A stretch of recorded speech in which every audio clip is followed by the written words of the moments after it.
हे दोस्तों, आज मैं बात कर रही हूँ एक कहानी की जो सिर्फ हिस्ट्री की किताबों तक सिमट के नहीं रह गई। ये है केसरी। चैप्टर 2 का टीजर। 1919 का जालियनवाला बग मैसेकर। एक ऐसी कहानी जिसमें चीखें भी सुनाई देती हैं और खामोशी भी कान फाड़ देती है। टीजर की शुरुआत होती है बिना किसी विजुअल के, सिर्फ आवाजी लोगों की चीखें, और फिर आती है वो तस्वीर जिसमें अक्षय कुमार दिखाई देते हैं। अस्सी संकरन नायर, एक लॉयर जिन्होंने सच के लिए ब्रिटिश क्राउन से टकराने की हिम्मत दिखाई, और एक ऐसी लाइन जो आज भी दिल को छू जाती है, you are still a slave of the British Empire. और फिर बस दो शब्द एफ का, यू एतम।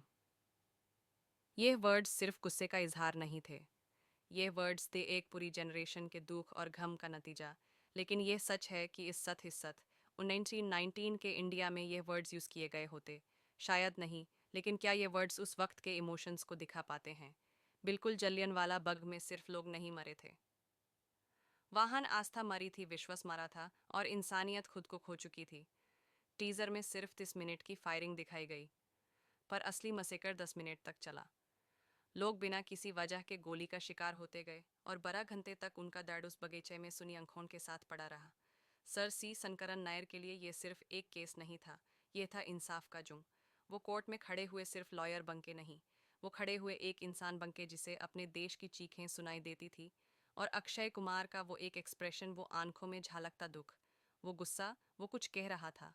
केसारी चैप्टर 2 हमें सिर्फ हिस्ट्री नहीं सिखाएगी, ये हमें वो महसूस कराएगी जो शायद हम कभी समझ नहीं पाए।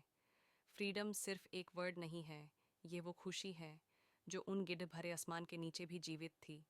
जब ये मूवी रिलीज होगी तो थिएटर से बाहर निकलते वक्त दिल में एक ही सवाल होगा, क्या हम सच में उनकी कुर्बानी को समझ पाए?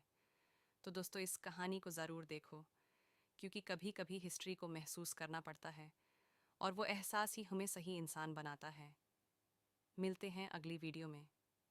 Take care and remember, some stories are not just told, they are lived.